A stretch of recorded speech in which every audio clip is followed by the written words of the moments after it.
le coefficient d'aérodynamisme, en fait, c'est la surface frontale, donc la surface qu'on est exposé au vent, là, si tu veux, c'est comme la surface que le vent va voir de toi, là, multiplié par un coefficient de traînée. Fait que là, le coefficient de traînée, ça va beaucoup, c'est la forme, en fait, là, qui va un petit peu plus jouer.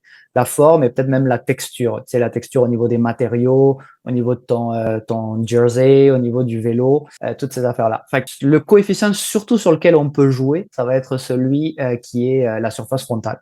Dans le fond, on comprend que plus on est petit face au vent, ben moins on a de surface qui est exposée, puis plus qu'on va être théoriquement aérodynamique.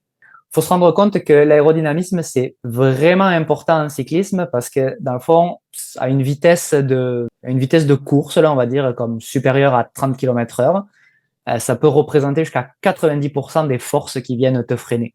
Si on prend toutes les forces qui viennent te freiner, tu sais, on va penser au frottement des pneus sur le sol, peut-être les frottements mécaniques entre eux, la gravité, mais la gravité, globalement, sur des parcours de contre-la-montre, on sent que c'est relativement plat. La grosse résistance qu'il faut aller contre, ça va être la résistance du vent, la résistance aérodynamique. C'est pour ça que c'est de plus en plus étudié, puis de plus en plus important, parce que c'est 90%, là, c'est pas rien comme chiffre, là. Ça laisse pas trop de place aux autres résistances.